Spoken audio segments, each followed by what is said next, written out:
Una mujer viuda, con el rostro marcado por el dolor y los ojos llenos de lágrimas, sostiene entre sus dedos sus últimas monedas. Con manos temblorosas las deja caer en la ofrenda de la iglesia, un acto de fe nacido tanto del miedo como de la devoción. Desde el púlpito ha escuchado incontables sermones sobre la importancia del diezmo, sobre la supuesta ira de Dios para aquellos que no cumplen con este mandato. Una sensación de culpa la invade junto con el temor de estar desobedeciendo. Pero en lo más profundo de su ser, una pequeña voz susurra dudas. ¿Es esto realmente lo que Dios desea? ¿Acaso Jesús no enseñó que lo más importante es la intención del corazón, la generosidad sincera y no el cumplimiento de cifras exactas? Esta noche, esa mujer regresará a casa con las manos vacías y el estómago vacío. Sin embargo, ha cumplido con lo que le enseñaron, o al menos eso cree. Pero esto es justo, es realmente lo que la Biblia enseña. Si alguna vez te has sentido confundido, presionado o incluso manipulado respecto al diezmo, este video es para ti. Hoy vamos a revelar 3 verdades bíblicas que, en muchas iglesias, rara vez se enseñan. Son principios que podrían transformar radicalmente tu manera de entender las finanzas y tu relación con Dios. Y presta mucha atención, porque el tercer punto te dejará sin palabras. Descubrirás una realidad que muchos líderes religiosos prefieren mantener en las sombras. No te lo pierdas. Quédate hasta el final, porque lo que vas a descubrir podría cambiar tu perspectiva para siempre. Y si este contenido te aporta claridad, no olvides apoyar el canal.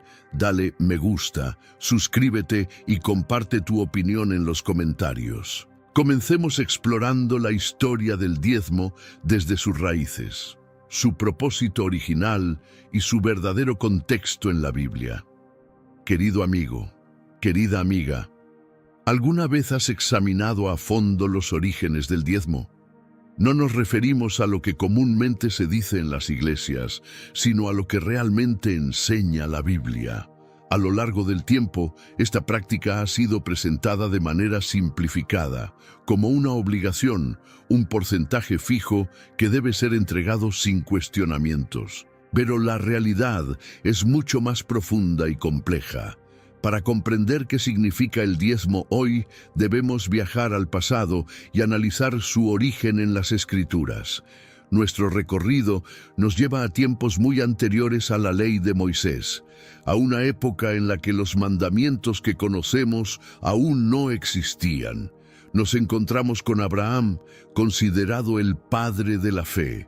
En el libro de Génesis, capítulo 14, versículos 18 al 20, se relata un episodio clave. Después de obtener una gran victoria militar, Abraham se encuentra con Melquisedec, un enigmático sacerdote del Dios Altísimo. En un acto de reconocimiento, Abraham le entrega la 10ª parte de todo el botín recuperado. Este detalle es fundamental. Observemos bien. Abraham no lo hizo porque estuviera cumpliendo una ley, pues en ese momento la ley aún no existía. Tampoco obedecía una tradición establecida, ya que él mismo estaba dando origen a esta práctica. Lo hizo como un acto de gratitud, un gesto espontáneo para honrar a Dios, reconociendo que la victoria no había sido solo suya, sino que provenía de lo alto. Esto nos revela un aspecto esencial. En su esencia más pura, el diezmo era un acto de adoración y reconocimiento de la soberanía divina. Pero hay otro aspecto interesante en este pasaje. Melquisedec es una figura única en la Biblia.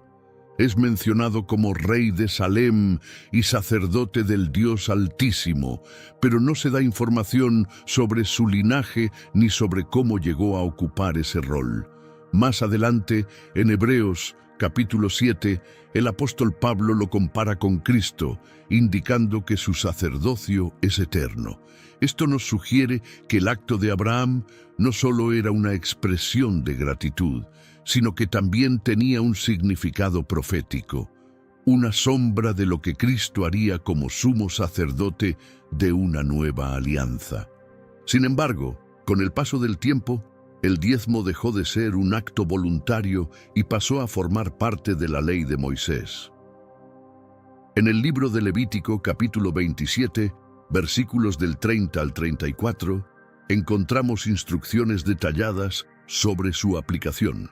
Aquí es donde el diezmo adquiere un carácter obligatorio dentro del sistema religioso y social de Israel. Pero, ¿para qué se utilizaba realmente? Contrario a lo que muchos piensan, no se trataba simplemente de financiar un edificio o pagar sueldos.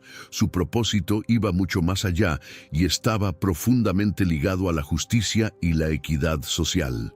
Tenía tres funciones principales. Según Números, capítulo 18, versículos del 21 al 24, el diezmo estaba destinado a la tribu de Leví, quienes no poseían tierras y se dedicaban por completo al servicio del tabernáculo y posteriormente del templo. Esto era crucial porque los levitas no tenían una herencia de tierra como las demás tribus de Israel. En lugar de trabajar la tierra, su trabajo consistía en servir en el templo y enseñar la ley al pueblo. Por ello, Dios estableció que el diezmo del resto de la nación fuera su sustento. En Deuteronomio capítulo 14, versículos del 28 al 29, se menciona un diezmo especial que debía reunirse cada 3 años. Su objetivo era proporcionar sustento a los huérfanos, las viudas y los extranjeros. Era un sistema de apoyo social diseñado para evitar que nadie en la comunidad de Israel cayera en la indigencia extrema. Esto nos muestra que el diezmo no solo tenía una función religiosa, sino también una función social, reflejando el corazón de Dios por los más necesitados. Parte del diezmo se utilizaba para las festividades religiosas. No era simplemente un impuesto, sino una inversión en la vida espiritual y comunitaria del pueblo. Se promovía el gozo, la unidad y el reconocimiento de la provisión divina. En Deuteronomio, capítulo 14, versículos del 22 al 27, se ordena a los israelitas que usen parte del diezmo para celebrar ante la presencia de Dios, disfrutando con sus familias y con los levitas en un ambiente de comunión. Esta instrucción es significativa porque nos muestra que el diezmo no solo tenía un propósito religioso y social, sino también una dimensión de celebración y gratitud. No se trataba de un simple tributo obligatorio, sino de una práctica que fomentaba la comunión entre el pueblo y su Dios. A través de estas festividades, los israelitas recordaban la fidelidad de Dios y reforzaban su identidad como pueblo escogido. Es importante aclarar que el concepto de diezmo en la Biblia no se limitaba a un único 10%. Había diferentes tipos de diezmos: el anual para los levitas, el trienal para los necesitados y otras ofrendas y contribuciones especiales. En total, algunos estudiosos calculan que los diezmos y ofrendas establecidos en la ley mosaica podían sumar entre un 20% y un 23% de los ingresos anuales de un israelita. Esto demuestra que la ley no estaba basada en un porcentaje único y rígido, sino en un sistema de contribuciones diseñado para garantizar el bienestar del pueblo y el mantenimiento del culto. Por lo tanto, lo realmente significativo no era el porcentaje en sí, sino el principio subyacente: reconocer a Dios como la fuente de toda provisión y actuar con generosidad. Este principio se reflejaba en el hecho de que los diezmos no eran simplemente impuestos religiosos, sino herramientas para la redistribución de la riqueza y la promoción de la justicia social. Pero, lamentablemente, con el tiempo, este principio fue distorsionado. En Malaquías, capítulo 3, versículos del 8 al 12, Dios mismo confronta a su pueblo por su negligencia en los diezmos y ofrendas. Sin embargo, la verdadera cuestión no era que Dios necesitara su dinero, sino que su falta de compromiso reflejaba un alejamiento espiritual y una carencia de fe. Este pasaje ha sido utilizado frecuentemente para argumentar que el diezmo sigue siendo una obligación para los creyentes hoy en día. Sin embargo, es importante recordar que el contexto de Malaquías se refiere al pueblo de Israel bajo la ley mosaica. La falta de diezmos significaba un descuido en el sostenimiento del templo y de los levitas, lo cual afectaba directamente el culto a Dios en ese tiempo. Los profetas denunciaron cómo los líderes religiosos abusaban del sistema y cómo el pueblo, en lugar de dar con gratitud, veía el diezmo como una carga. También encontramos en los libros proféticos llamados de atención para que el pueblo no solo cumpla con los rituales, sino que tenga un corazón justo y compasivo. Isaías, en el capítulo 1, versículo 11, expresa que Dios no se complace en sacrificios vacíos, sino van acompañados de justicia. Aquí vemos un patrón recurrente en las Escrituras. Dios no se agrada de los actos religiosos cuando estos se practican sin una transformación genuina del corazón. El cumplimiento externo de normas sin amor ni justicia es inútil. Esta enseñanza es fundamental para comprender la diferencia entre el diezmo bajo la ley y el llamado a la generosidad en el Nuevo Testamento. En el Nuevo Testamento, el enfoque cambia. Jesús habla sobre el diezmo en Mateo capítulo 23, versículo 23, pero lo hace para reprender a los fariseos, quienes diezmaban meticulosamente, pero descuidaban la justicia, la misericordia y la fe. La enseñanza de Cristo se centra en la actitud del corazón. Dar no debe ser por obligación, sino por amor y generosidad.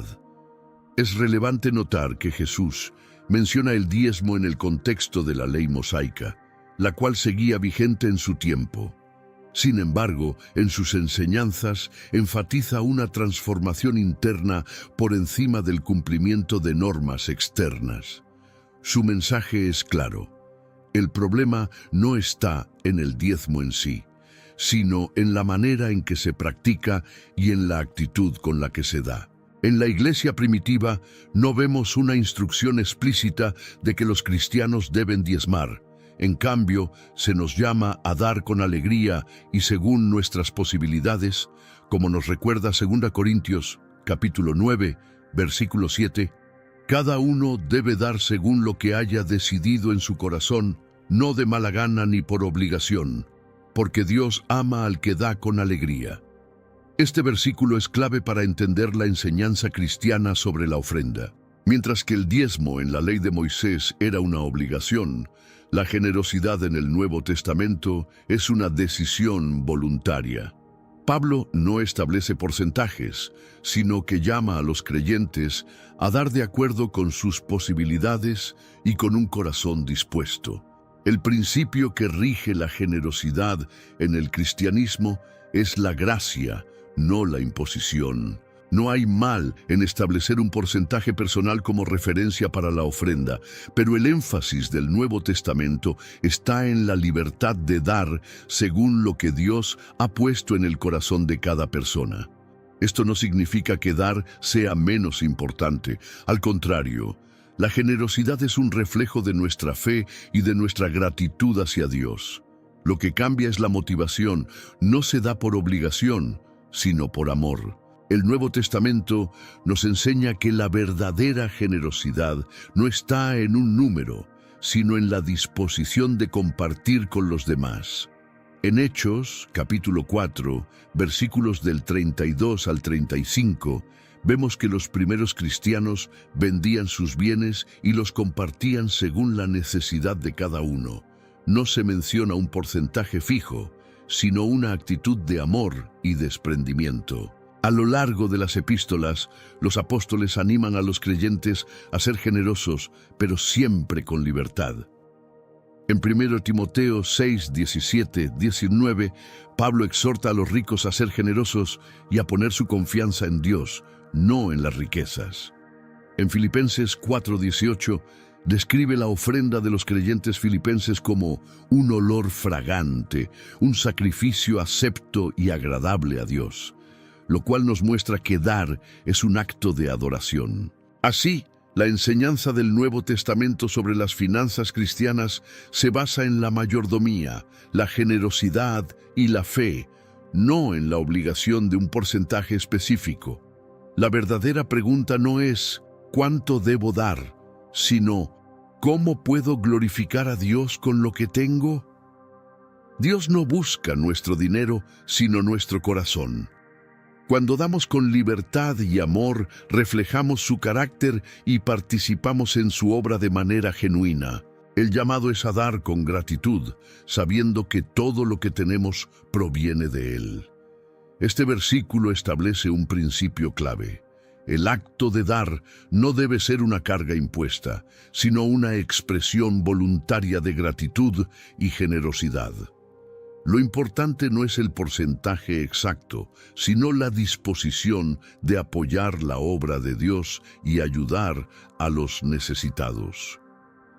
En la comunidad cristiana de los primeros siglos, vemos que la generosidad no estaba limitada a una décima parte de los ingresos. En Hechos, capítulo 2, versículos del 44 al 45, se nos dice que los creyentes vendían sus bienes y los compartían según la necesidad de cada uno. En otras palabras, el espíritu de dar no se basaba en un porcentaje fijo, sino en una entrega total al bienestar de los demás. El diezmo es más que una simple norma.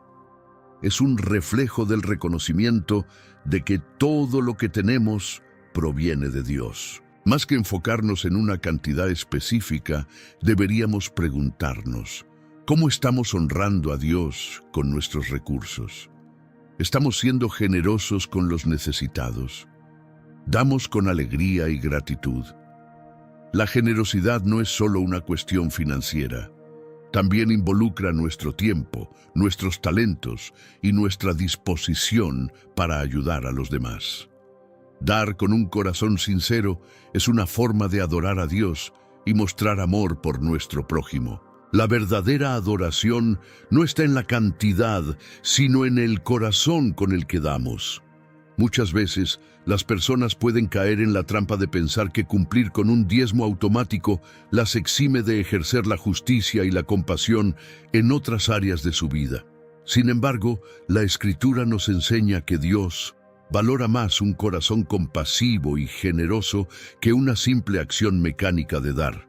No es la cantidad lo que define nuestra relación con Dios, sino la actitud con la que lo hacemos. Este es el panorama que nos ofrece el Antiguo Testamento, un diezmo con un propósito noble, diseñado para garantizar el bienestar de todos y fomentar una comunidad justa.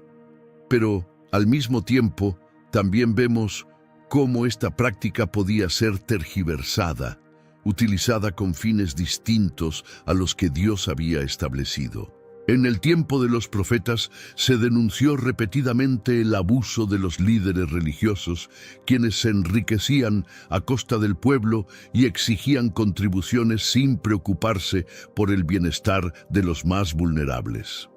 En Isaías, capítulo 1, versículo 11, Dios declara que no se complace en sacrificios vacíos, sino que desea que su pueblo practique la justicia y la rectitud. Y esto nos lleva a la gran pregunta, ¿qué dijo Jesús sobre el diezmo? ¿Lo reafirmó como un mandato obligatorio o presentó una visión distinta? Lo que vas a descubrir a continuación te sorprenderá. Te invito a seguir viendo este video, porque ahora entraremos en la enseñanza de Jesús y revelaremos un secreto que muchos prefieren no mencionar. Imagina esta escena. Un grupo de religiosos se enorgullece de su meticulosa observancia de la ley. Se aseguran de diezmar cada mínima porción de sus cosechas, incluyendo las hierbas más insignificantes. Creen estar cumpliendo con todo lo que Dios exige, pero su corazón está lejos de los principios fundamentales de la fe. Jesús los confronta con palabras directas y contundentes. En Mateo capítulo 23, versículo 23, declara: «Ay de ustedes, escribas y fariseos hipócritas, porque dan el diezmo de la menta, el eneldo y el comino, pero han descuidado lo más importante de la ley, la justicia, la misericordia y la fe». Esto era necesario hacer sin dejar de hacer aquello. Observa con atención. Jesús no está condenando el diezmo en sí. No dice que sea incorrecto, pero deja en claro que hay cosas mucho más importantes. La justicia, la compasión y la fe deberían estar por encima de cualquier norma externa. Sin estos pilares, cualquier práctica religiosa pierde su verdadero propósito. Los fariseos eran extremadamente minuciosos con los detalles más pequeños de la ley, hasta el punto de contar hojas de hierbas para asegurarse de dar la 10ª parte exacta. Sin embargo, al mismo tiempo, ignoraban lo esencial: la ayuda al necesitado, la compasión hacia el prójimo, la verdadera conexión con Dios. Se aferraban a la forma y olvidaban el fondo. Jesús, en numerosas ocasiones, expuso esta hipocresía y mostró que Dios no se agrada de rituales vacíos, sino de corazones sinceros y comprometidos con su justicia. Y esta, querido amigo, querida amiga, es una lección vital para nosotros hoy. ¿De qué sirve cumplir con una norma externa si nuestro corazón está lleno de egoísmo? ¿De qué sirve entregar una parte de nuestras ganancias si seguimos siendo indiferentes al dolor de los demás? En la parábola del buen samaritano, Jesús dejó claro que la verdadera fe se demuestra en el amor al prójimo, más que en el cumplimiento de reglas externas. Jesús nos llama a algo más profundo, una transformación interna, una fe viva que no se basa solo en reglas, sino en amor genuino por Dios y por los demás. El verdadero propósito de la enseñanza de Jesús era llevar a las personas a una relación auténtica con Dios, basada en la misericordia y la compasión. El Evangelio de Lucas, en el capítulo 11, versículo 42, refuerza esta misma idea. Jesús denuncia nuevamente a los fariseos con palabras similares. «Ay de ustedes, fariseos, porque diezman la menta, la ruda y toda hortaliza, pero pasan por alto la justicia y el amor de Dios. Esto era necesario hacer, sin dejar de hacer aquello». La clave de este mensaje está en la prioridad. Jesús no está prohibiendo el diezmo, pero lo está colocando en el lugar correcto. No debe ser el centro de la fe ni un requisito mecánico que sustituya la verdadera espiritualidad.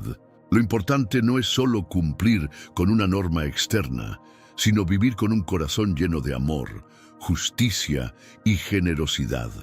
En el reino de Dios, la generosidad no se mide en números, sino en el impacto que tiene en la vida de los demás. Pero esto no termina aquí. Hay un mensaje aún más poderoso en las enseñanzas de Jesús. En Lucas, capítulo 18, versículos del 9 al 14, encontramos una parábola que lo deja todo en evidencia. 2 hombres subieron al templo a orar. Uno era un fariseo y el otro un publicano. El fariseo, de pie, oraba consigo mismo de la siguiente manera: «Dios, te doy gracias porque no soy como los demás hombres, ladrones, injustos, adúlteros, ni siquiera como este publicano. Ayuno 2 veces a la semana y doy el diezmo de todo lo que gano».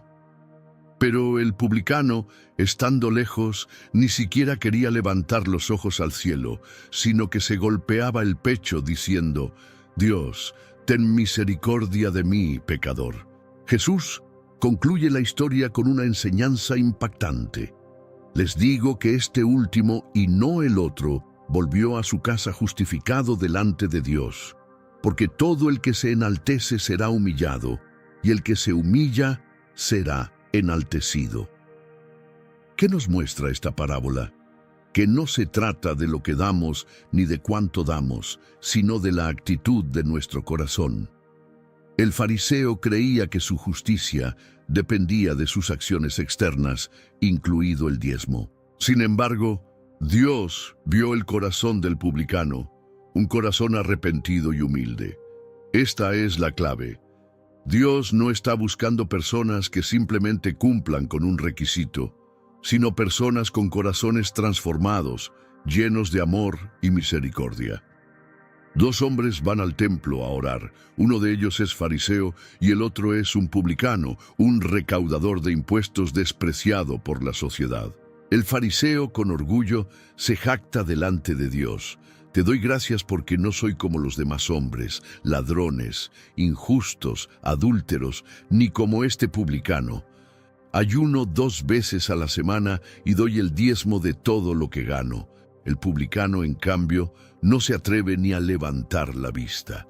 Golpeándose el pecho con humildad, clama: Dios, ten piedad de mí, que soy pecador. Jesús concluye la parábola con una revelación impactante. El publicano, no el fariseo, es quien regresa a su casa justificado. En Lucas capítulo 18, versículo 14 dice: porque todo el que se enaltece será humillado, y el que se humilla será enaltecido. Este relato es crucial porque nos muestra que no es la apariencia de religiosidad lo que cuenta, sino la actitud del corazón. El fariseo estaba convencido de que sus prácticas lo hacían superior, pero su orgullo lo alejaba de Dios. Mientras tanto, el publicano, a pesar de su vida llena de errores, encontró gracia porque reconoció su necesidad de misericordia. Esto nos enseña que no basta con cumplir externamente un mandato religioso, sino que es fundamental que nuestro corazón esté en la posición correcta delante de Dios. Jesús criticó duramente la hipocresía de aquellos que confiaban en sus obras como una garantía de justificación, mientras descuidaban lo más importante, la humildad y el reconocimiento de la necesidad de Dios. Y luego tenemos otro ejemplo que nos deja sin palabras: la historia de la viuda pobre, relatada en Marcos capítulo 12, versículos del 41 al 44, y en Lucas capítulo 21, versículos del 1 al 4. Este episodio revela la verdadera esencia de la generosidad. Jesús está en el templo, observando a las personas que depositan sus ofrendas. Ve a los ricos echando grandes sumas, asegurándose de que todos los vean. Pero entonces aparece una mujer humilde, una viuda, que apenas tiene 2 pequeñas monedas. Sin embargo, lo entrega todo. Conmovido, Jesús declara: de cierto os digo que esta viuda pobre echó más que todos los que han echado en el arca. ¿Por qué?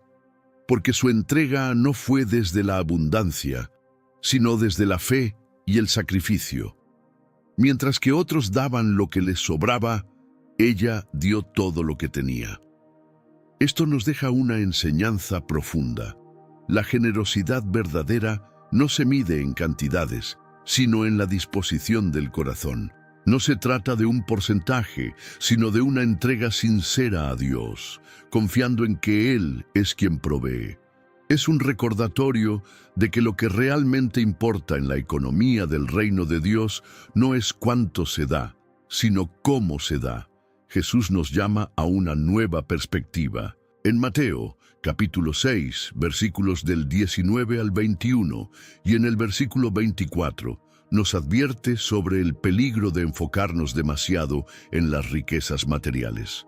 No acumuléis tesoros en la tierra, donde la polilla y el óxido los destruyen, y donde los ladrones minan y roban. Más bien, acumulad tesoros en el cielo. Y luego, en el versículo 24, declara con firmeza: ninguno puede servir a 2 señores, porque aborrecerá al uno y amará al otro, o estimará al uno y menospreciará al otro. No podéis servir a Dios y a las riquezas. Esta advertencia es crucial porque nos muestra que la relación con las posesiones materiales puede convertirse en un obstáculo para nuestra relación con Dios. Si el dinero ocupa el primer lugar en nuestro corazón, desplazará a Dios. No se trata de que sea malo tener bienes, sino de que estos no deben gobernarnos ni definir nuestra identidad. El segundo secreto que estamos revelando hoy es poderoso. Jesús priorizó el corazón sobre el porcentaje, la generosidad sobre la obligación y la confianza en Dios sobre la acumulación de riquezas. En el Nuevo Testamento, la generosidad no se limita a una cifra específica. En Hechos capítulo 4, versículos del 32 al 35, se describe cómo los primeros cristianos vendían sus propiedades y compartían lo que tenían para que nadie pasara necesidad. Esto nos muestra que el principio de dar en la iglesia primitiva iba mucho más allá de un porcentaje, era una expresión radical de amor y solidaridad. La respuesta, querido amigo, querida amiga, es un rotundo no. Y aquí es donde muchas personas se sorprenden. Si analizamos con detenimiento las cartas del apóstol Pablo, las epístolas de Pedro o las enseñanzas de Juan, no encontraremos un solo mandamiento que ordene a los cristianos entregar obligatoriamente el 10% de sus ingresos. Ninguno. En cambio, encontramos principios que enfatizan la generosidad, la alegría en dar y la sensibilidad hacia las necesidades de los demás. En 2 Corintios capítulo 8, versículo 12, Pablo dice: porque si hay voluntad dispuesta, será aceptada según lo que uno tiene, no según lo que no tiene. Y en 2 Corintios capítulo 9, versículos del 6 al 8, añade: el que siembra escasamente, también segará escasamente. Y el que siembra generosamente, generosamente también segará. Cada uno dé como propuso en su corazón, no con tristeza ni por obligación, porque Dios ama al dador alegre. Este pasaje confirma que la generosidad en la iglesia cristiana no está definida por un porcentaje obligatorio, sino por una decisión personal basada en el amor y la fe. No es cuestión de dar por presión, sino de hacerlo con gozo y con un corazón sincero. Entonces, si el diezmo como mandato no se encuentra en las enseñanzas del Nuevo Testamento, ¿qué significa esto para nosotros hoy? Significa que, en lugar de ver la ofrenda como una carga o un requisito legalista, debemos verla como una oportunidad para participar en la obra de Dios con gratitud. Cada creyente es llamado a contribuir de manera libre y voluntaria, con la convicción de que su generosidad tiene un impacto en el reino de Dios. El diezmo en la era de la gracia no es una obligación impuesta, sino un principio que nos invita a reflexionar sobre nuestra relación con Dios y con los bienes materiales. Es una invitación a confiar en la provisión divina y a participar con alegría en el bienestar de la comunidad. Lo importante no es cumplir con una norma establecida, sino vivir con un espíritu generoso, sabiendo que Dios es quien provee y que lo más valioso no es lo que acumulamos, sino lo que compartimos. Si bien en el Antiguo Testamento el diezmo tenía una función específica dentro de la sociedad de Israel, en el Nuevo Testamento la invitación es a vivir con un corazón desprendido, confiando en que Dios suple todas nuestras necesidades y que somos llamados a ser canales de bendición para los demás. Así, la enseñanza de Jesús nos lleva a una comprensión más profunda de lo que significa dar, no como un requisito impuesto, sino como un acto de amor, fe y adoración. Lo que sí encontramos una y otra vez es un fuerte énfasis en la ofrenda voluntaria, en la generosidad nacida del amor y la gratitud, no de la obligación. El apóstol Pablo dedica 2 capítulos completos en su segunda carta a los Corintios, capítulos 8 y 9, a explicar el principio de la ofrenda. Y es fascinante notar el lenguaje que utiliza. Pablo no habla de imposición, sino de gracia. No menciona un porcentaje, sino una actitud generosa. No lo presenta como una ley inquebrantable, sino como una oportunidad para bendecir y ser bendecido. En 2 Corintios 9:7 encontramos una clave fundamental. Cada uno dé como propuso en su corazón, no con tristeza ni por obligación, porque Dios ama al dador alegre. Este versículo cambia por completo la perspectiva. No se trata de entregar dinero por miedo a ser castigado, ni de cumplir una regla para ganar el favor de Dios. La verdadera ofrenda es un acto de libertad, un reflejo del amor y la gratitud que sentimos. Pablo no está en contra de dar, al contrario, promueve la generosidad con pasión, pero deja claro que su base es el amor, no un mandato impuesto por la ley. Más adelante, en 1 Corintios 16:2, Pablo da una instrucción práctica sobre la ofrenda. Cada primer día de la semana, cada uno de vosotros aparte algo, según haya prosperado. ¿Notas lo que dice? No menciona un porcentaje fijo. En su lugar, establece un principio flexible, según haya prosperado. Esto significa que si Dios te ha bendecido en abundancia, puedes dar con generosidad. Pero si estás atravesando dificultades, no debes sentirte culpable por no llegar a un porcentaje determinado. Esto nos muestra que la verdadera enseñanza del Nuevo Testamento sobre las finanzas cristianas no es una imposición matemática, sino una cuestión de corazón y conciencia. La generosidad no debe ser vista como un mecanismo para recibir más bendiciones, sino como una respuesta natural al amor de Dios. La ofrenda como un acto de adoración. El apóstol Pablo, en Filipenses 4:18, describe la generosidad de los cristianos filipenses con una imagen hermosa. Vuestra ofrenda es como un olor fragante, un sacrificio acepto, agradable a Dios. Mira lo profundo de esta comparación. La verdadera generosidad no es una carga, no es un impuesto obligatorio que pesa sobre los hombros de los creyentes. Es un aroma agradable que sube al cielo, una expresión de amor y adoración a Dios. Así como en el Antiguo Testamento los sacrificios eran una ofrenda de olor grato al Señor, en el Nuevo Testamento la ofrenda se convierte en una expresión espiritual de gratitud y amor. Y aquí hay algo crucial que debemos entender. La generosidad cristiana no se limita al dinero. Dar no significa solo entregar una parte de nuestros ingresos. También se trata de compartir nuestro tiempo, nuestros talentos, nuestro servicio, nuestra compasión por los demás. El verdadero espíritu de la ofrenda es una vida de entrega total, no solo un porcentaje de nuestras finanzas. Por eso, la Biblia advierte con fuerza sobre el peligro de la avaricia.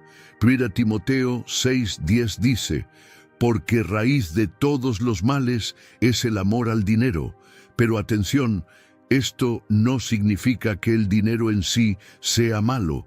Lo que la Escritura nos enseña es que el apego excesivo al dinero puede desviar el corazón del propósito de Dios. La acumulación de riquezas sin propósito genera egoísmo, mientras que la generosidad nos conecta con los valores del reino de Dios. El problema de la teología de la prosperidad. Aquí es donde debemos hacer una distinción importante. En tiempos modernos ha surgido una enseñanza distorsionada que afirma que si damos dinero a la iglesia, Dios nos bendecirá con más riquezas. Esta falsa doctrina, conocida como la teología de la prosperidad, ha engañado a muchas personas con la idea de que la fe es una transacción financiera con Dios. Esta enseñanza manipula las Escrituras, prometiendo recompensas materiales a cambio de donaciones, lo cual no es el mensaje bíblico. Jesús nunca dijo que dar dinero garantizaba recibir más dinero a cambio. De hecho, en muchas ocasiones advirtió sobre los peligros de aferrarse a las riquezas. En Mateo 19, 23, 24, dijo: De cierto os digo que difícilmente entrará un rico en el reino de los cielos. Otra vez os digo que es más fácil pasar un camello por el ojo de una aguja que entrar un rico en el reino de Dios. Esto no significa que ser rico sea un pecado, sino que la riqueza puede convertirse en un obstáculo cuando se convierte en el centro de nuestra vida. La fe cristiana no se trata de buscar bendiciones materiales, sino de buscar primero el reino de Dios y su justicia, como Jesús enseñó en Mateo 6:33. La generosidad que Jesús promueve es una entrega sincera, no un negocio con Dios. No damos esperando recibir algo a cambio, sino porque hemos recibido el amor de Dios y queremos reflejarlo en el mundo.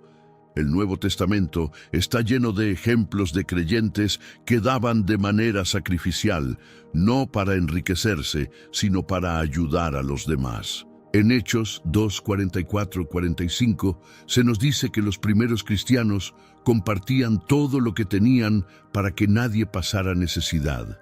Esto demuestra que el verdadero espíritu de dar no es la acumulación de bienes, sino la solidaridad y el amor por el prójimo. Pablo también advierte contra aquellos que usan la piedad como un medio para obtener ganancias. En 1 Timoteo 6:5 dice que hay quienes ven la religión como fuente de ganancia, pero Pablo deja claro en los versículos siguientes que la verdadera riqueza es la piedad acompañada de contentamiento. El Evangelio de Cristo no es una promesa de riqueza terrenal, sino de vida abundante en el sentido espiritual. La verdadera prosperidad no se mide en bienes materiales, sino en la paz, el gozo y la comunión con Dios. Si entendemos esto, podemos alejarnos de la falsa enseñanza de que debemos dar para recibir más y en su lugar adoptar la actitud bíblica de dar por amor y generosidad. La enseñanza del Nuevo Testamento nos llama a confiar en Dios como nuestro proveedor y a compartir lo que tenemos con aquellos que más lo necesitan. Al final, lo que Dios busca no es nuestro dinero, sino nuestro corazón. No está interesado en cifras, sino en la disposición con la que damos. Lo que hacemos con nuestros recursos refleja lo que realmente valoramos. Entonces, la gran pregunta que debemos hacernos no es ¿cuánto debo dar?, sino ¿cómo puedo usar lo que tengo para glorificar a Dios y bendecir a los demás?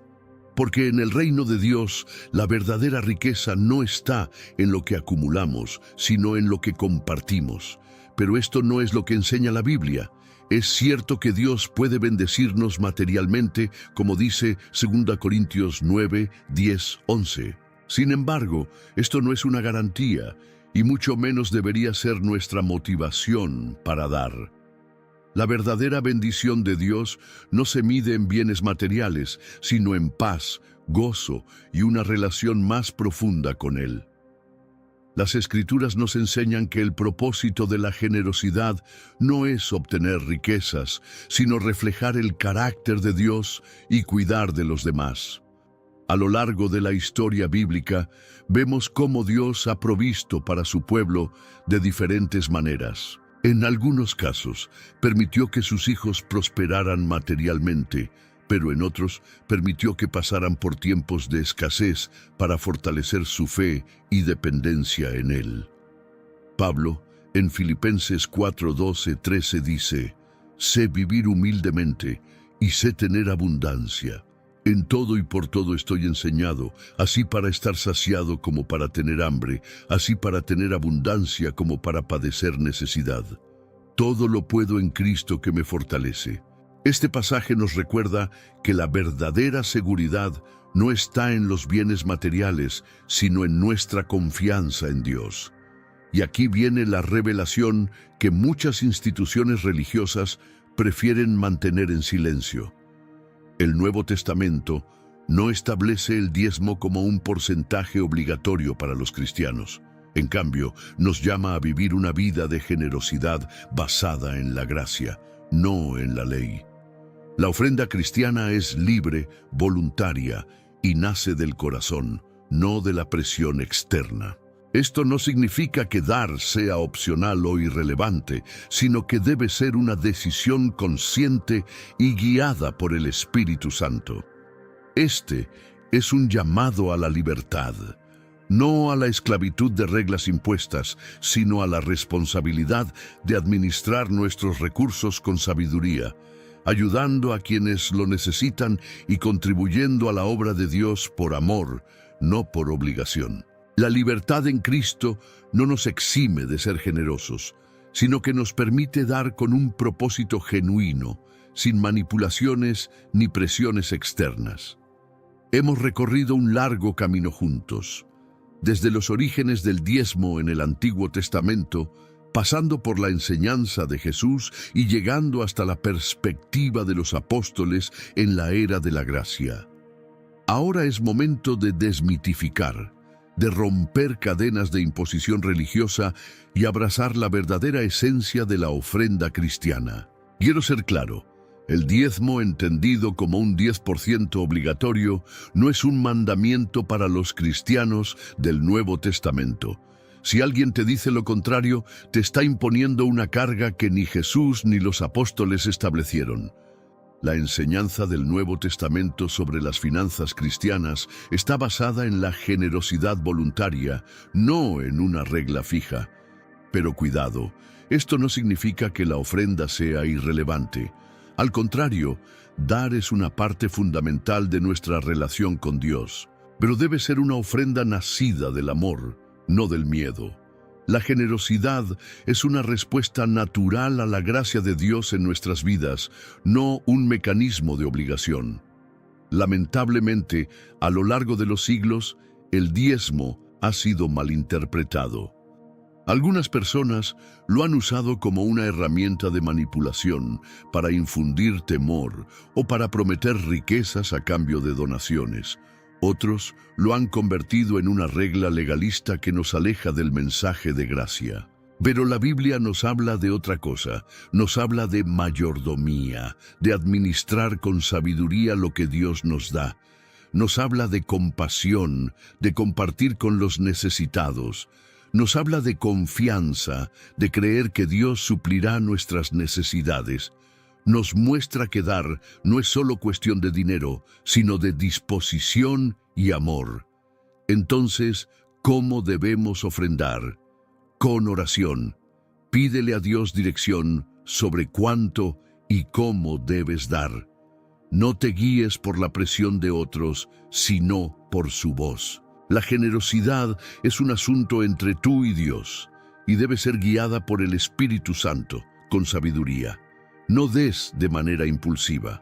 Organiza tus finanzas y haz de la generosidad un hábito, no un evento ocasional. El apóstol Pablo enseñó la importancia de planificar la ofrenda. 1 Corintios 16:2, lo que muestra que dar debe ser intencional y responsable. Con alegría. No des por miedo ni por obligación. Hazlo con gratitud, sabiendo que todo lo que tienes proviene de Dios. Como dice 2 Corintios 9:7, Dios ama al dador alegre. Si damos con alegría, reflejamos la confianza en la provisión divina y la gratitud por sus bendiciones. Con fe. Confía en que Dios suplirá lo que necesitas. La verdadera bendición no es recibir dinero a cambio, sino ver cómo nuestro corazón cambia y nuestra relación con Dios se fortalece. La fe nos lleva a dar sin temor, confiando en que Dios conoce nuestras necesidades y es fiel para proveer. El Nuevo Testamento nos enseña que la generosidad es una actitud de vida. En Hechos 20:35, Pablo recuerda las palabras de Jesús: «Más bienaventurado es dar que recibir».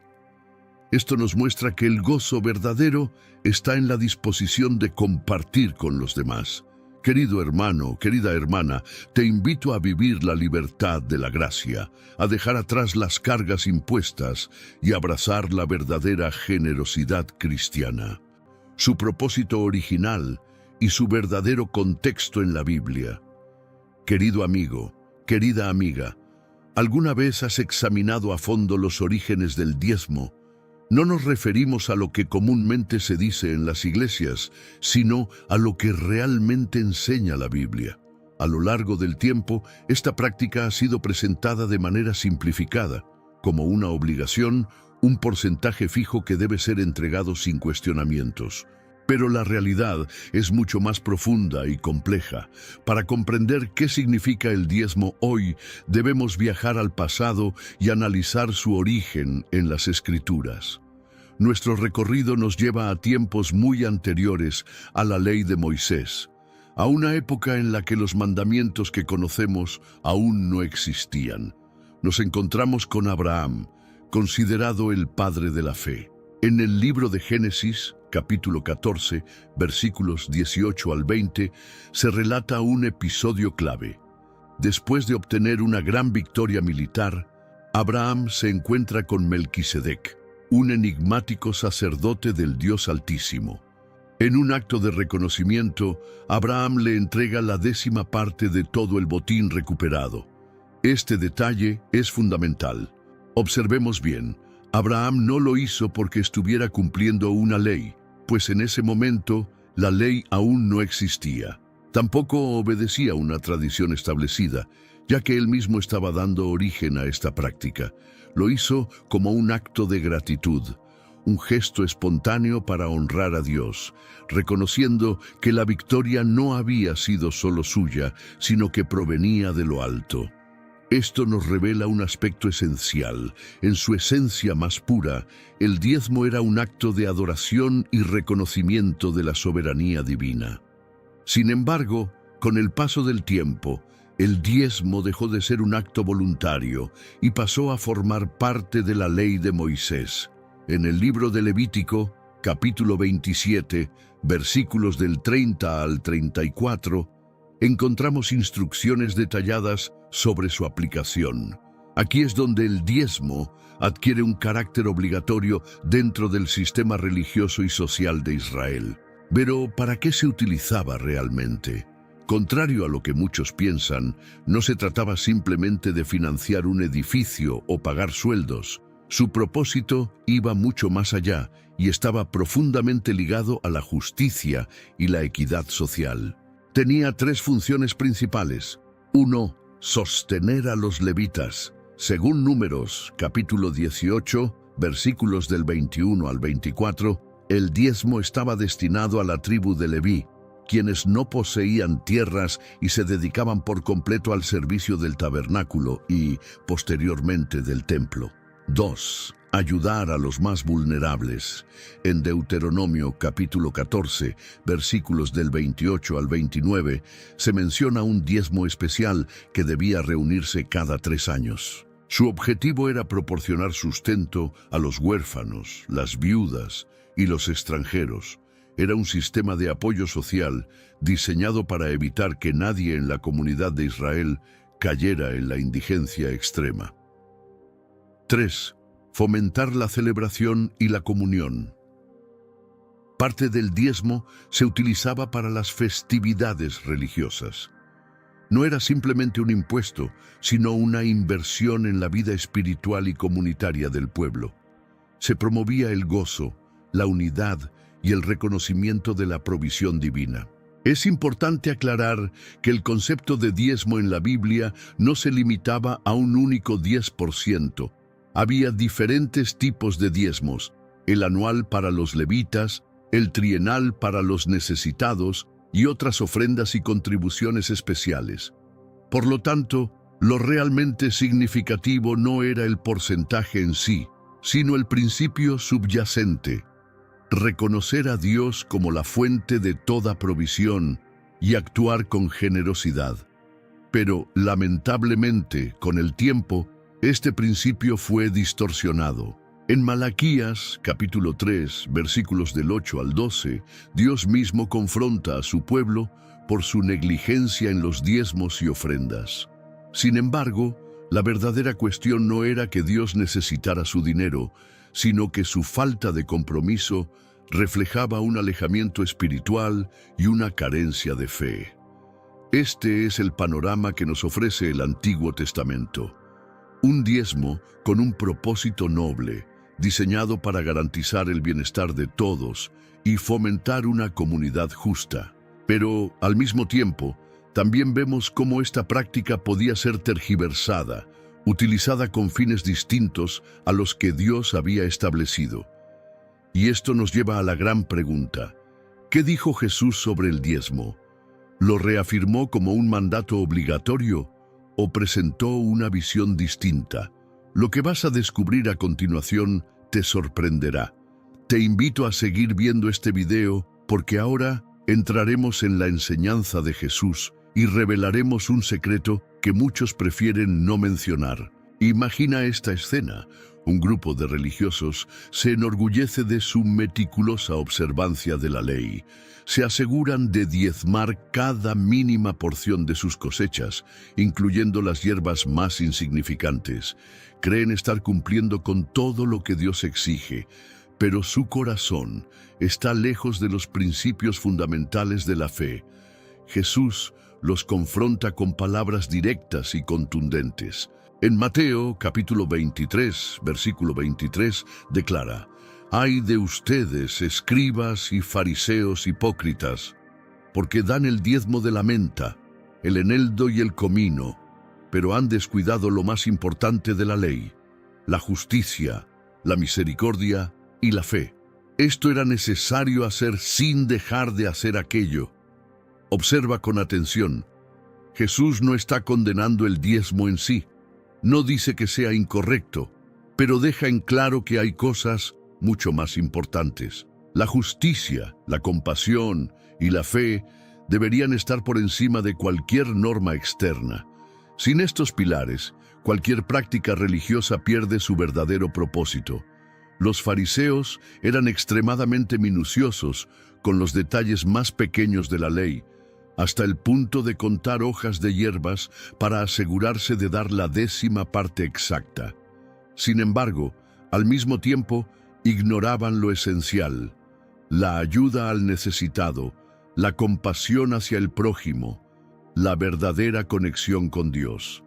Se aferraban a la forma y olvidaban el fondo, y esta, querido amigo, querida amiga, es una lección vital para nosotros hoy. ¿De qué sirve cumplir con una norma externa si nuestro corazón está lleno de egoísmo? ¿De qué sirve entregar una parte de nuestras ganancias si seguimos siendo indiferentes al dolor de los demás? Jesús nos llama a algo más profundo, una transformación interna, una fe viva que no se basa solo en reglas, sino en amor genuino por Dios y por los demás. El Evangelio de Lucas, en el capítulo 11, versículo 42, refuerza esta misma idea. Jesús denuncia nuevamente a los fariseos con palabras similares. «Ay de ustedes, fariseos, porque diezman la menta, la ruda y toda hortaliza, pero pasan por alto la justicia y el amor de Dios». Esto era necesario hacer sin dejar de hacer aquello. La clave de este mensaje está en la prioridad. Jesús no está prohibiendo el diezmo, pero lo está colocando en el lugar correcto. No debe ser el centro de la fe, ni un requisito mecánico que sustituya la verdadera espiritualidad.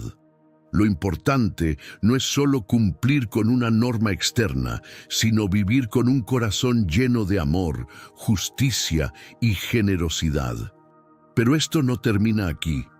Hay un mensaje aún más poderoso en las enseñanzas de Jesús. En Lucas, capítulo 18, versículos del 9 al 14, encontramos una parábola que lo deja todo en evidencia. 2 hombres van al templo a orar. Uno de ellos es fariseo y el otro es un publicano, un recaudador de impuestos despreciado por la sociedad. El fariseo, con orgullo, se jacta delante de Dios. «Te doy gracias porque no soy como los demás hombres, ladrones, injustos, adúlteros, ni como este publicano. Ayuno 2 veces a la semana y doy el diezmo de todo lo que gano». El publicano, en cambio, no se atreve ni a levantar la vista. Golpeándose el pecho, con humildad, clama: «Dios, ten piedad de mí, que soy pecador». Jesús concluye la parábola con una revelación impactante. El publicano, no el fariseo, es quien regresa a su casa justificado. En Lucas, capítulo 18, versículo 14, dice: porque todo el que se enaltece será humillado, y el que se humilla será enaltecido. Este relato es crucial porque nos muestra que no es la apariencia de religiosidad lo que cuenta, sino la actitud del corazón. El fariseo estaba convencido de que sus prácticas lo hacían superior, pero su orgullo lo alejaba de Dios. Mientras tanto, el publicano, a pesar de su vida llena de errores, encontró gracia porque reconoció su necesidad de misericordia.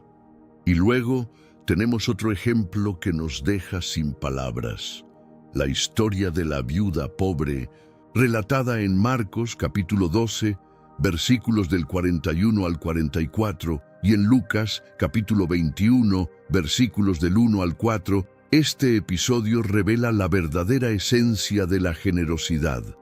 Jesús está en el templo observando a las personas que depositan sus ofrendas. Ve a los ricos echando grandes sumas, asegurándose de que todos los vean. Pero entonces aparece una mujer humilde, una viuda, que apenas tiene 2 pequeñas monedas. Sin embargo, lo entrega todo. Conmovido, Jesús declara: de cierto os digo que esta viuda pobre echó más que todos los que han echado en el arca. ¿Por qué? Porque su entrega no fue desde la abundancia, sino desde la fe y el sacrificio. Mientras que otros daban lo que les sobraba, ella dio todo lo que tenía. Esto nos deja una enseñanza profunda. La generosidad verdadera no se mide en cantidades, sino en la disposición del corazón. No se trata de un porcentaje, sino de una entrega sincera a Dios, confiando en que Él es quien provee. Jesús nos llama a una nueva perspectiva. En Mateo capítulo 6, versículos del 19 al 21, y en el versículo 24, nos advierte sobre el peligro de enfocarnos demasiado en las riquezas materiales. No acumuléis tesoros en la tierra, donde la polilla y el óxido los destruyen, y donde los ladrones minan y roban. Más bien, acumulad tesoros en el cielo. Y luego en el versículo 24 declara con firmeza: ninguno puede servir a 2 señores, porque aborrecerá al uno y amará al otro, o estimará al uno y menospreciará al otro. No podéis servir a Dios y a las riquezas. El segundo secreto que estamos revelando hoy es poderoso. Jesús priorizó el corazón sobre el porcentaje, la generosidad sobre la obligación y la confianza en Dios sobre la acumulación de riquezas. ¿Un nuevo porcentaje obligatorio? La respuesta, querido amigo, querida amiga, es un rotundo no. Y aquí es donde muchas personas se sorprenden. Si analizamos con detenimiento las cartas del apóstol Pablo, las epístolas de Pedro o las enseñanzas de Juan, no encontraremos un solo mandamiento que ordene a los cristianos entregar obligatoriamente el 10% de sus ingresos. Ninguno. Lo que sí encontramos una y otra vez es un fuerte énfasis en la ofrenda voluntaria, en la generosidad nacida del amor y la gratitud, no de la obligación. El apóstol Pablo dedica 2 capítulos completos en su segunda carta a los Corintios, capítulos 8 y 9, a explicar el principio de la ofrenda. Y es fascinante notar el lenguaje que utiliza. Pablo no habla de imposición, sino de gracia. No menciona un porcentaje, sino una actitud generosa. No lo presenta como una ley inquebrantable, sino como una oportunidad para bendecir y ser bendecido. En 2 Corintios 9:7 encontramos una clave fundamental: cada uno dé como propuso en su corazón, no con tristeza ni por obligación, porque Dios ama al dador alegre. Este versículo cambia por completo la perspectiva. No se trata de entregar dinero por miedo a ser castigado, ni de cumplir una regla para ganar el favor de Dios. La verdadera ofrenda es un acto de libertad, un reflejo del amor y la gratitud que sentimos, Pablo no está en contra de dar, al contrario, promueve la generosidad con pasión, pero deja claro que su base es el amor, no un mandato impuesto por la ley. Más adelante, en 1 Corintios 16:2, Pablo da una instrucción práctica sobre la ofrenda. Cada primer día de la semana, cada uno de vosotros aparte algo, según haya prosperado. ¿Notas lo que dice? No menciona un porcentaje fijo. En su lugar, establece un principio flexible, según haya prosperado.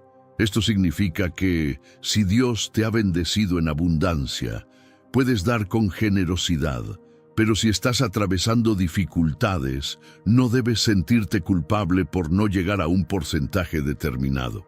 Esto nos muestra que la verdadera enseñanza del Nuevo Testamento sobre las finanzas cristianas no es una imposición matemática, sino una cuestión de corazón y conciencia. La ofrenda como un acto de adoración. El apóstol Pablo, en Filipenses 4:18, describe la generosidad de los cristianos filipenses con una imagen hermosa.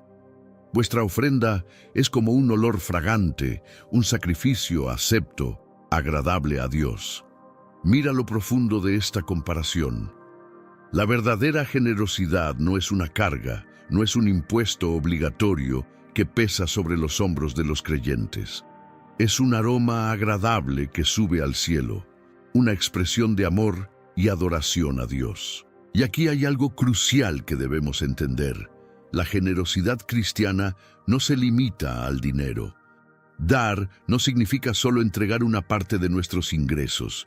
También se trata de compartir nuestro tiempo, nuestros talentos, nuestro servicio, nuestra compasión por los demás. El verdadero espíritu de la ofrenda es una vida de entrega total, no solo un porcentaje de nuestras finanzas. Por eso, la Biblia advierte con fuerza sobre el peligro de la avaricia. 1 Timoteo 6:10 dice: porque raíz de todos los males es el amor al dinero. Pero atención, esto no significa que el dinero en sí sea malo. Lo que la Escritura nos enseña es que el apego excesivo al dinero puede desviar el corazón del propósito de Dios. El problema de la teología de la prosperidad aquí es donde debemos hacer una distinción importante. En tiempos modernos ha surgido una enseñanza distorsionada que afirma que si damos dinero a la iglesia, Dios nos bendecirá con más riquezas. Esta falsa doctrina, conocida como la teología de la prosperidad, ha engañado a muchas personas con la idea de que la fe es una transacción financiera con Dios. Pero esto no es lo que enseña la Biblia. Es cierto que Dios puede bendecirnos materialmente, como dice 2 Corintios 9, 10, 11. Pero esto no es una garantía, y mucho menos debería ser nuestra motivación para dar. La verdadera bendición de Dios no se mide en bienes materiales, sino en paz, gozo y una relación más profunda con Él. El tercer secreto que muchos no quieren que descubras. Y aquí viene la revelación que muchas instituciones religiosas prefieren mantener en silencio. El Nuevo Testamento no establece el diezmo como un porcentaje obligatorio para los cristianos. En cambio, nos llama a vivir una vida de generosidad basada en la gracia, no en la ley. La ofrenda cristiana es libre, voluntaria y nace del corazón, no de la presión externa. Este es un llamado a la libertad, no a la esclavitud de reglas impuestas, sino a la responsabilidad de administrar nuestros recursos con sabiduría, ayudando a quienes lo necesitan y contribuyendo a la obra de Dios por amor, no por obligación. Desmitificando el diezmo, libertad, responsabilidad y bendición. Hemos recorrido un largo camino juntos. Desde los orígenes del diezmo en el Antiguo Testamento, pasando por la enseñanza de Jesús y llegando hasta la perspectiva de los apóstoles en la era de la gracia. Ahora es momento de desmitificar, de romper cadenas de imposición religiosa y abrazar la verdadera esencia de la ofrenda cristiana. Quiero ser claro, El diezmo, entendido como un 10% obligatorio, no es un mandamiento para los cristianos del Nuevo Testamento. Si alguien te dice lo contrario, te está imponiendo una carga que ni Jesús ni los apóstoles establecieron. Pero cuidado, esto no significa que la ofrenda sea irrelevante. Al contrario, dar es una parte fundamental de nuestra relación con Dios, pero debe ser una ofrenda nacida del amor, no del miedo. Lamentablemente, a lo largo de los siglos, el diezmo ha sido malinterpretado. Algunas personas lo han usado como una herramienta de manipulación para infundir temor o para prometer riquezas a cambio de donaciones. Otros lo han convertido en una regla legalista que nos aleja del mensaje de gracia. Pero la Biblia nos habla de otra cosa. Nos habla de mayordomía, de administrar con sabiduría lo que Dios nos da. Nos habla de compasión, de compartir con los necesitados. Nos habla de confianza, de creer que Dios suplirá nuestras necesidades. Entonces, ¿cómo debemos ofrendar? 1. Con oración. Pídele a Dios dirección sobre cuánto y cómo debes dar. No te guíes por la presión de otros, sino por su voz. 2. Con sabiduría. No des de manera impulsiva. Organiza tus finanzas y haz de la generosidad un hábito, no un evento ocasional. 3. Con alegría. No des por miedo ni por obligación. Hazlo con gratitud, sabiendo que todo lo que tienes proviene de Dios. 4.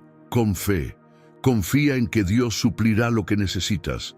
La verdadera bendición no es recibir dinero a cambio, sino ver cómo nuestro corazón cambia y nuestra relación con Dios se fortalece. Querido hermano, querida hermana, te invito a vivir la libertad de la gracia, a dejar atrás las cargas impuestas y abrazar la verdadera generosidad cristiana. Si este video te ha sido útil, suscríbete, dale like y comparte tu experiencia en los comentarios. Que Dios te bendiga abundantemente.